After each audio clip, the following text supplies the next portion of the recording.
What's up, guys? Welcome to the line change. This one, we're live. So yeah, this is live right now. Thanks for coming. It's been a while since I did a live stream. Got the idea from Swerve and Irvin, obviously, to do this, and wanted to do this as it is the last game recap for the Abbotsford Canucks. As everyone knows by now, Abby won. Abby, we are the champions. As I said in my little short, we are the champions. Calder Cup champions, that is. So I wanted to do a live game recap. And basically what I'm going to do is normally I would read the recap. This time I'm going to put it on the screen so you guys can see. Dave Hall, who does these articles, does fantastic work. And I want to showcase some of that. And also he does put some GIFs from the game, so you guys can actually see those as well. So we're going to do that. We're going to talk about Abby, obviously, after the recap. Maybe we'll just discuss some other things as well. Canuck news. Obviously, nothing has happened so far today.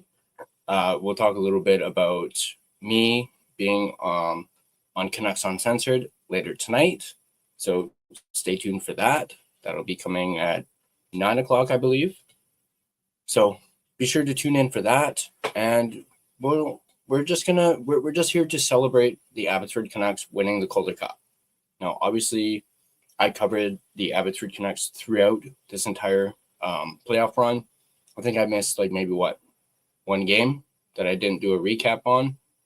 But other than that, I recapped, covered every game, was, into each game. Obviously, you guys saw me a lot on Russell streams. By the way, big shout out to Russell. Congratulations on surpassing 1,400 subscribers. Really proud of you, man. Keep up the great work. And, obviously, I got really, as I just mentioned, really into the Abbotsford Canucks. I started knowing their names.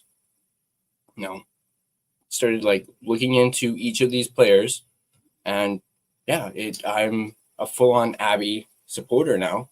So without further ado, before we dive into this recap, which I know is what you guys came to see, I want to give a big shout out to my sponsor, Gassy Jack Art, maker of that incredible artwork you see behind me. And you guys can check out Gassy Jack Art at gassyjackart.com. He still does have his end of season sale going on, where you buy 2 prints, get an additional 2 prints for free. Check him out at gassyjackart.com. You can also check him out on Instagram at GassyJackArt. So without further ado, let's dive into the article. I'm going to bring this up so you guys can see. So there we go. Farmies, Sealoves takes home MVP as Abbotsford Canucks win the 2024-2025 Calder Cup. So let's go ahead and just dive right into it. Obviously written by the incredible Dave Hall. The Abbotsford Canucks had a chance to win the Calder Cup at home in front of a sold-out crowd on a Saturday night. Unfortunately, one of the worst pinball bounces you'll see forced them back on a long journey back to Bojangles Coliseum. I still can't get over that name. Bojangles Coliseum? That is quite the doozy. Sounds like a jungle gym, if I'm being completely honest. Sounds like something you'd find in a mall, for kids. But anyway, there they were greeted with nearly 40-degree weather and a hostile home crowd looking to cheer their team to victory. But this is the Abbotsford Canucks, a team that hadn't lost back-to-back games since mid-April, a team that came in 8-0 after suffering a loss in the playoffs. A team that has battled back time and time again as one of the most resilient teams you'll find in the history of the American League. This is Manny Malhotra's team. Despite a typical slow start, which we have seen in nearly every game during this run, the club battled back. Fittingly, a second-period goal from Linus Karlsson, assisted by Archie Baines, catapulted them to a lead, and they never looked back. The ice conditions were treacherous, but in Abbotsford Canucks fashion, they staved off a late push to take home the 2024-2025 Calder Cup for the first time in franchise history. As you can see, little video there of Chase Waters hoisting the Calder Cup. This is the final farmies of the season, so let's go ahead and dive into the lineup. They may have lost Game 5, but it wasn't necessarily for a lack of effort or lack of play from the roster. As such, Manny Malhotra stuck with the lineup that has gotten them here to the Calder Cup final. The lone change in the lineup came among the defensive combinations. Nikita Hirose jumped up to pair with Victor Mancini, while Guillaume Brisebois dropped to pair with rookie Kirill Kudryavtsev. With his 24th consecutive start, Artur Silovs got the nod as the starting goaltender for the Canucks. May as well start calling him King Silovs at this point. First line, Baines, Sasson, Carlson, DiGiuseppe, Mueller, Lekaramaki, Blay, Kara, and Smith. And then you had Nielsen, Waters, and Klimovich. Then you had Hirose, Mancini, Wolanin, and Wu. And then Brisebois and Kudryavtsev the pace, but the Canucks opened the shots, picking up a few good looks courtesy of a Kirill Kudryavtsev point shot. At the other end, Artur Silovs was warming up his glove hand, stopping Michael Benning point blank. But in the early in zone giveaways haunted him, and after an unfortunate turnover from behind the net, Charlotte made them pay. Charlotte would score to make it 1-0. John Leonard from Matt Kierstad. It was a dream start for the home team, who were in desperation mode and looking to claw their way back into the Calder Cup final series. Despite the Canucks grabbing the first pair of shots, the Checkers pumped Silovs with 5 consecutive shots in 3 minutes to take an early favorable lead in that regard. The Checkers continued to press, forcing the netminder to stay sharp throughout the first half of the frame. With several giveaways and scramble play, it was as nervous of a start as you'll find in nearly every facet. The Abbey Canucks looked inferior to their home team opponents, and a 2-0 Charlotte goal encapsulated those nerves. Charlotte would score to make it 2-0. Jack Devine from Eamon Powell and Oliver Aguilar. While rushing up the ice, Ty Mueller made a drop attempt. Unfortunately, no Canuck was there, and the Checkers transitioned up the ice. At that exact moment, Akito Hirose took a tumble. That dang Bojangles ice. A 3-on-1 odd-man rush against Victor Mancini. Despite Mueller's best efforts to get back into the play, Charlotte played a perfect give-and-go to beat Silovs and double their lead. But just as things started to get out of hand, the Canucks were cut with a break. With less than 3 minutes remaining, Trevor Carrick was hit with a delay of game penalty after he lifted the puck over the glass. With the top unit out, Canucks went to work to cut the lead in half, and they did. Abbotsford would score to make it 2-1. Sammy Blay from Christian Wolanin and Archie Baines. Following some good work down low, the puck worked its way to the top of the umbrella, grabbing it off the half hole with Sammy Blay, who used Max Sasson's net front screen to perfection before sniping it in the far side top corner. And just like that, the Canucks found a way to get themselves back in the game. Despite being doubled up on shots and relatively outplayed in the scrambled period, they took a 2-1 deficit into the dressing room. Shots after one period were 12-6 in favor of Charlotte. Let's take a look at the second period.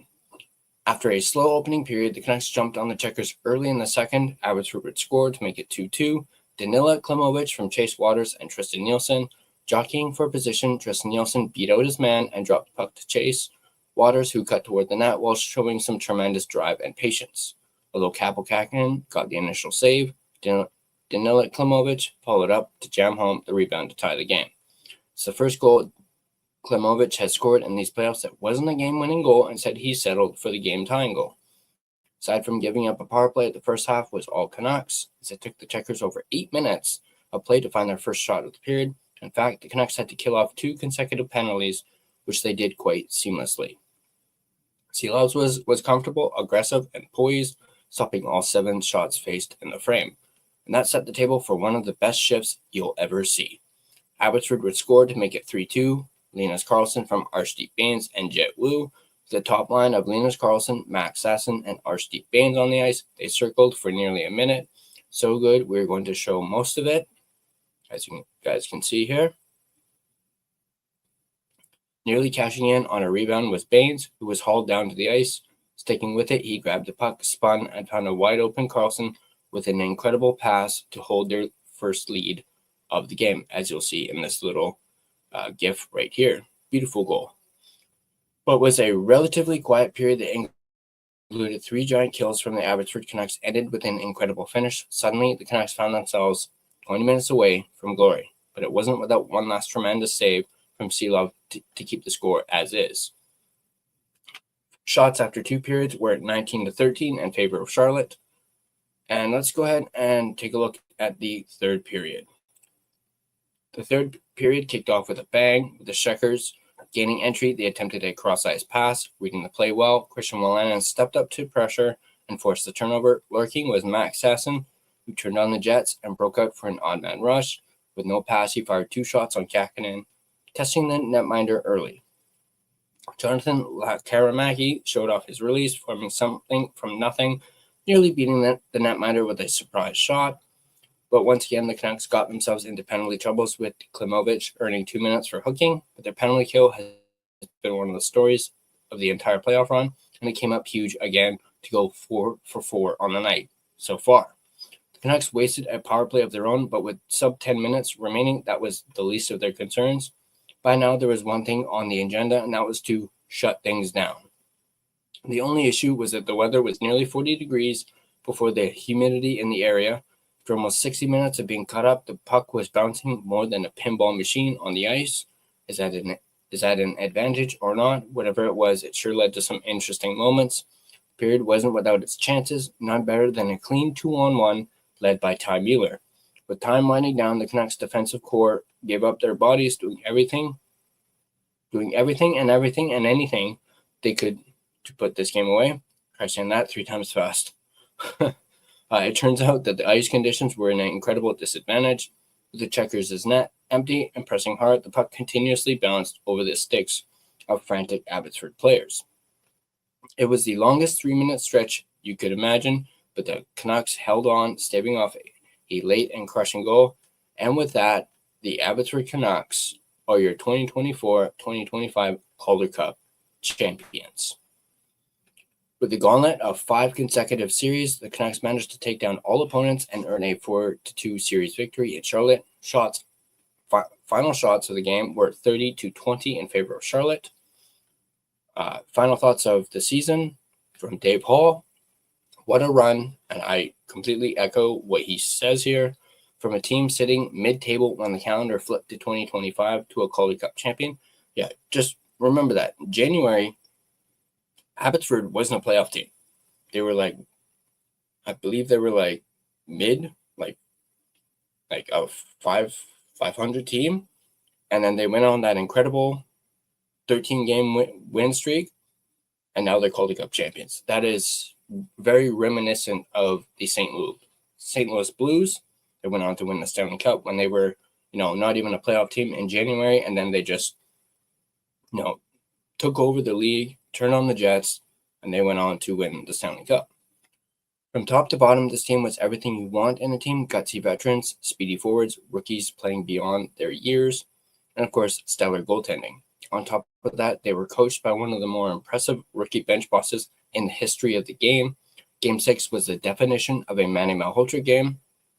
They remained calm when going got tough. They won the majority of their 50-50 battles, which led to all 3 Abbotsford goals. They laid their body on the line in the dying minutes and did everything they could to seal the victory. This was a Manny Malhotra victory. When all was said and done, the team took home nearly everything. Linus Karlsson led with 14 goals, which included the Calder Cup game-winning goal. R.C. Baines led the table with 17 assists, which included the Calder Cup winning assist. Linus Karlsson with 26, R.C. Baines with 24, and Sammy Blais with 19 led the table in points. Kirill Kuzhatsev, just 21 years old, led the field as a plus 18. And then King Seelovs himself, Artie Artur Seelovs, led the table in wins, shutouts, and took home the Calder Cup MVP. As you can see, a tweet there from the Abbotsford Canucks. What a season.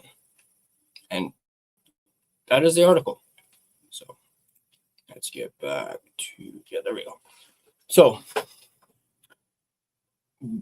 obviously, Abbotsford Canucks, big win, absolutely incredible playoff run. I am pleased and happy to have been a part of it, at least, somewhat, a small part of, covering them. Obviously going forward, I think I'm going to, can't really tell the future. And obviously, we want to, live in this moment right now with the Abbotsford Canucks having won the Calder Cup. And yeah, we are most certainly going to be seeing all of these Abbotsford players at some point be called up to the Vancouver Canucks. Real question is who? Now, obviously, there's some names that you can say immediately will be coming up. Like Linus Karlsson, he signed, I believe, a one-way contract with the Vancouver Canucks, so he will most certainly be on the big roster. Victor Mancini is another one who will most likely get the call up and will be a full-time member of the Canucks. I could even see maybe Archdeep Baines gets a look. Maybe Max Sasson. Maybe even Ty Mueller. But the one name that a lot of people are really talking about is Sammy Blais. Now, the question is, will Sammy Blais be offered a NHL contract? Because right now he only has a AHL contract. And after the way he performed in this playoff run and his veteran experience when it comes to the playoffs, not just at the AHL playoffs, but NHL playoffs, remember, he's won a Stanley Cup. So I think it is in the Canucks' best interest to offer him a NHL contract, and would love to see him in the bottom six for the Canucks. Obviously, he has that grit, and, a lot of people complain about Canucks are too soft. They're too soft. No, they don't stand up for each other. You got a guy who does that in Sammy Blais. So I think it's, a foregone conclusion that they should offer him a contract, essentially reward him with winning the Calder Cup, reward him with a contract. That's just my personal opinion. Let me know in the comment section down below what you guys think. Obviously, another one is Artur Silovs. There's been a lot of talk lately about, should they trade Demko? Should they trade Lankinen? Should they trade Silovs? Obviously, after Abby winning the Calder Cup, I wouldn't really consider trading Silovs. Now, that would be a bit of a crushing blow, I think, and would kind of make the organization look a little bad, too, if they just suddenly traded Silovs after he not only won the Calder Cup, but was the MVP. That would leave a poor taste in a lot of people's mouths, mine included. So then there's, talk about maybe trading Demko. But obviously we've covered on this channel that what's his value? What can we even get for Thatcher Demko? Then there's Kevin Lankinen, who I've made it known that I don't think he's being traded at all. I don't even think he's being shopped because he has a no-move clause in the first 2 seasons of his contract. And much like I said about Silovs and, how poor taste it would be if they were to trade Silovs, I also think it would be kind of poor taste if they traded Lankinen so quickly after signing him to that big extension. It would make him look kind of foolish, and people would probably be saying, why'd you even extend him if you're just going to trade him like not even a year later? So, but I'm not alone in here. We got Skytrain Alfred. Good to see you, my friend. He mentions he sees Karlsson, Sasson, Mancini, Baines, and maybe Blais as potential Vancouver Canucks regulars down the road. I completely and wholeheartedly agree. I don't know what that did. And then he talks about Silovs. I believe Silovs is now part of the big boy team now, technically. Well, yes, I 100% agree. Obviously, people are talking about, Silovs no longer being waiver exempt. Therefore, he cannot start in Abbotsford next season unless he clears waivers. So he can't start in Abbotsford. So Canucks are really handcuffed here. So I could most certainly see a Demko trade. Out of the 3 goaltenders that I just mentioned, I can see a goaltender trade. So I do think it's going to be Demko out of the 3. For what? I do not know. And yeah, looks like Alfred completely agrees with me on the whole Lankinen thing. Can't just trade Lankinen when we literally just signed him. There's no way I'm losing Seahawks for nothing. Absolutely. Obviously this Calder Cup run has probably changed Jim, basically Albion and Rutherford, their probably thought process when it comes to their goaltenders. They probably weren't expecting in January to be having this conversation because, at that point, obviously Abbotsford was not in the playoff picture. And then they went on this miracle run, absolutely amazing run. And then Archer Sealoves ends up being the MVP. He ends up helping the Abbotsford Canucks get to a Calder Cup. And now they got a huge decision to make, And I think regardless of what decision they make, it's not going to be a popular one. There's a lot of people out there who love Demko, who think he's great despite his injury proneness. There's a lot of people who like Lankinen, and obviously, I guess you could take Lankinen out of the conversation, I guess, at least in my opinion anyway. So it's essentially down to Demko and Sealoves. So, and Alfred says it best. So easy to say trading Demko makes the most sense, but as you said, what do we get in return? Exactly. Goalie trades don't have much value.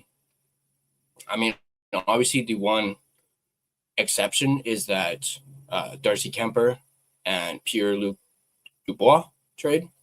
Obviously that was, but I don't think we're going to be able to get something similar to that at all with Demko and his, when it comes to his injury history, because people just don't know what his situation is. They don't want to risk it. They're unsure if he's fully healthy, which I do think he is. Going into this upcoming season, I do think he's completely healthy. But at the same time, last season did not help him whatsoever with, the multiple injuries that he had. And then the Popliteus injury, he's still hasn't, I guess, fully recovered from that. He never will. They said that it's not an injury that you can just fix with surgery. He's going to have to learn to play with it. So, yeah, I'm not sure what they can get for Demko. I think I've seen some people spitball, use Demko and the first round pick to get Marco Rossi. I know I've been big on the Marco Rossi hype train, but I don't know if I'd even be willing to do that. Marco Rossi for Demko and the first round pick. I don't think that gets it done because Minnesota doesn't need goalies. They have freaking I can't even pronounce his name. Jesper Wallstedt. And then they of course have their starter, whose name I don't know why is not cluing in on me. Oh, Gustafsson. That's right. They have Gustafsson. They just lost Fleury. They have Gustafsson. He's their starter now. And what was it? Last year he did. No, not last year. I think it was the year before. He did really well. I think he had a bit of a down year this past year, but he was still relatively good. So Minnesota, they don't need goalies. So they would not be interested in that trade. They've already made it known that if they're going to trade Rossi, they want a center in return. Or at least a NHL roster player. Yes, Demko kind of fits that, but again, they don't need goalies. So they're not going to even entertain that deal. So that's off the table. Do you think maybe Buffalo would be a potential destination for Demko? I mean, I talked earlier today about Alex Tuch and him being a potential target for the Canucks. Obviously, there's a little bit of, a Vancouver connection there due to Tuch's wife being from the Vancouver area. That could be a potential. I mean, I know Buffalo has UPL, but he's kind of been a mixed bag for people. So do you think Buffalo would even entertain Demko first-round pick for Alex Tuch? Or would you even do something in regards to JJ Peterka? In that light, maybe do like a massive deal that includes, and this is just me just spitballing, maybe playing a little fantasy, JJ Peterka and Alex Tuch for Demko first-round pick and maybe something else in that package. Would you guys do that? I don't know. Alfred also mentions, out of all the three goalies, trading Demko may seem to be the best option going forward, probably getting the best value in return, depending on what we get. Absolutely. My only thing with Marco Rossi is his small size. Canucks need to cut the habit of acquiring small players. Perhaps we should try someone with bigger size and skill. I completely see that, but I don't know what it is about Rossi that just has me, just salivating at the thought of Marco Rossi being a Vancouver Canuck. Has nothing to do with his size, just it has to do with his skill. But obviously, the Canucks having not been able to get that trade package done, I do have a little bit of doubts on if they can even get that deal done. Obviously, looking at, but at the same time, Canucks don't have a whole lot of options.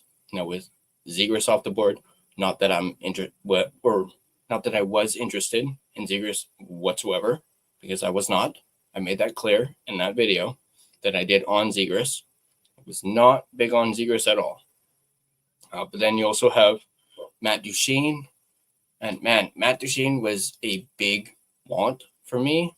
I believe Rev Trev was also really high on Matt Duchene as well. And man, it just sucks that Dallas scooped him up just like that. I didn't think Dallas had a chance at re-signing him due to their cap. But the fact that they were able to finagle that and get it done and then trade Marchment to the Kraken, bravo to the Dallas Stars on that part. Bravo on that. That is some fine work by that management group. And yeah, it's just left us wondering, obviously we're about a week since the Florida Panthers won the Stanley Cup, and Canucks haven't done anything. Now, obviously, maybe they were waiting for the Abbotsford Canucks to finish their playoff run. Perhaps some of these Abbotsford players may not even be on the team next year. They may be traded away, used as potential trade chips, and which is going to suck considering they just won a championship, and now there's a possibility some of them may be moved out, which absolutely sucks. But we still haven't heard anything, up until today, up until at least this morning. Who knows what we'll hear later today or what.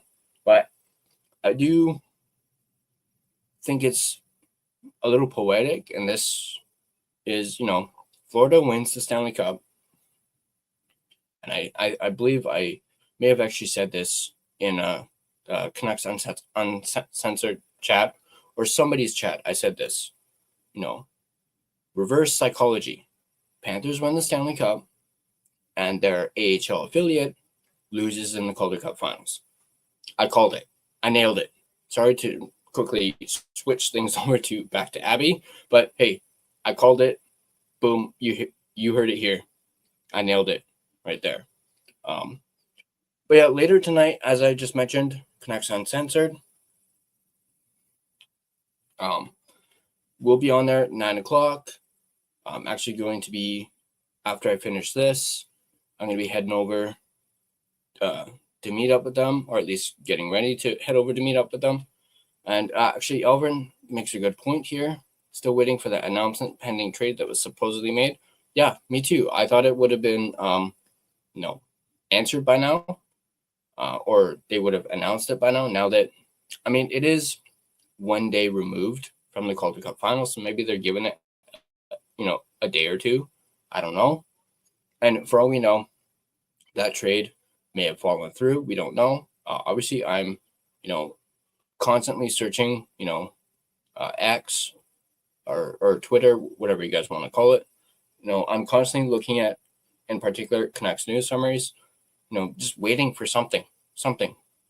And obviously, I'll have it for you guys as soon as I hear it and am able to put up a video. I'll give it to you guys. Now, I was planning on waiting, but I guess I'll hint at it right now. But speaking of, Alfred's announcement, the Canucks having an announcement, I just may have a bit of an announcement myself. I'm not going to completely give it away because I kind of want to save it for Canucks Uncensored later tonight. I want to fully drop it, but I will give you guys a little hint. I will be having another guest on the podcast. My last guest was, of course, David Quadrelli from Canucks Army. And, that he was my first guest. And I will be having another guest, hopefully within the next couple of weeks. And I don't want to speak too much on it in case, things fall through. But I will be announcing that guest perhaps later tonight on Canucks Uncensored. So stay tuned for that, which gives you guys another reason to watch Canucks Uncensored tonight at 9 o'clock. I'll be on the Canucks Uncensored sofa. I'll be on the couch. I'll be hanging out with Jordan and Witten. And who knows, maybe even Japan 4 might be there. I don't know. Who knows? Alfred's got a good one here. Canuck Clay is the next guest. I can say it's not Clay as much as I would love to have Clay on, but not saying that I won't. He is definitely on my list of having a guest, but no, it's, how am I going to say this without really giving it away? Let me just say, here, I'll just say this. It's not someone from the Canucks YouTube, content creator community. It's not someone from that. It's, I'll say this. It's someone involved with the Abbotsford Canucks. I'll leave it at that. Okay? That's all you're going to get out of me. So if you guys really want to know who it is, tune in to Canucks Uncensored tonight at 9 o'clock. And you will hear it from me that night. I have been speaking with this person, so stay tuned for that. And yeah, I guess it's 4 o'clock now.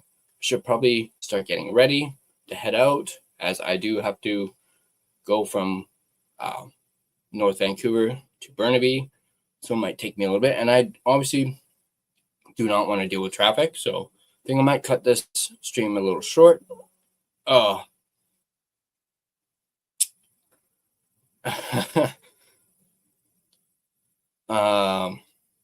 know what? All right. Alfred, that's a good one. That's a good one, buddy. But I'm still not gonna say. It could be Brandon Astle. Astle, sorry. It could be him. Could be Max Assen. It could be Landon Ferraro.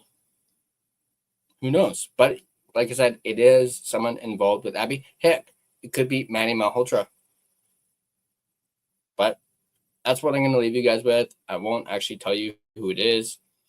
You'll find out later tonight, as I mentioned. But yeah, this was great having another live stream. Obviously, I'm looking forward to doing more and more of these once the season starts. Obviously, I'll continue what I was doing before with my recaps where I was doing them live. I'm going to keep doing that.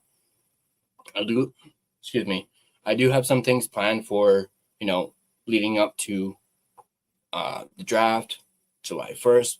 More so July 1st than the draft. I believe Rev Trev and I have talked a little bit about doing something for July 1st. So stay posted for that. Once I hear more about it, I'll let you guys know right away. Or Rev Trev himself will let you know. But we're definitely trying to plan something for that. Some sort of collaboration between the two of us. In regards to that, obviously, you'll continue to see me on Clay's streams. I'm not sure what Russell's going to be doing now that the playoffs are over. Obviously, I'm looking to do some stuff with him, hopefully down the line. And then obviously with Canucks Uncensored tonight, obviously this is just the beginning between the two of us. Obviously, this is just the start of us working together and doing some more stuff. Maybe next time I'll get Jordan and Witten on this channel as guests, along with, Clay, Russell, maybe even Locked on Canucks. Who knows? Maybe I'll get Quads on the show as well, once again. But yeah, that's going to do it for me. Once again, thank you to those that have shown, that are here in the stream. Alfred, great to see you, buddy. Looking forward to the watch parties for Canucks Army. Obviously, I'm very much looking forward to those come the start of the season. Alfred, Juja Kara, thanks Edmonton Oilers in a post on Sawyer Minio's Insta. Yeah, I saw that. I also saw, Alfred mentioned Brandon Astle. The guy was still partying at like 6 o'clock this morning. Like, I am impressed. Not gonna lie, I'm really impressed by that. I was checking out his, I was just scrolling through X and I saw he was tweeting, a bunch of stuff at 6 o'clock in the morning, and people were even asking, "Are you still going? Like, is the party still going?" But I thought that was pretty funny. But once again, Abbotsford Canucks, Calder Cup champions. I've already ordered my Calder Cup champions hat, so I'm expecting that. Maybe I'll get like a shirt or something as well from them. I was checking out the AHL shop website. I do like their selection of Calder Cup merch compared to Van Base. Not really fond of Van Bases. They have a hat that just says champ on it. Doesn't say like Calder Cup champions or anything like that. So I was very unimpressed with that. I was more impressed with the AHL stuff. So I'm looking forward to getting that. Obviously, as I mentioned, I'm very much looking forward to being on Canucks Uncensored later tonight. And yeah, Alfred says it best. Canucks brought home Mr. Calder. Now next mission to bring home Lord Stanley. Now, one thing I do want to say, and I'll probably say this later on tonight on Canucks Uncensored, because I know they don't like the Oilers. They're big Oiler, I don't want to say haters, but, I will say this, and again, I'll say it later again tonight. The Abbotsford Canucks did what the Edmonton Oilers couldn't do. So therefore, in my opinion, Abbotsford Canucks are Canada's team. And I'm going to leave it at that. So there, you heard it. I'll say it again later tonight. Abbotsford Canucks are Canada's team. They did what the Edmonton Oilers couldn't do. They brought home the cup, and they won in 6 games. So there you go. If you guys like to get involved with the channel, you guys can obviously like the video. If you guys want to stay up to date on all Canucks content, you guys can smash that subscribe button and turn on your notifications so you don't miss a single video. As I mentioned earlier about social media, you guys can find us on social media on Facebook. Just search The Line Change.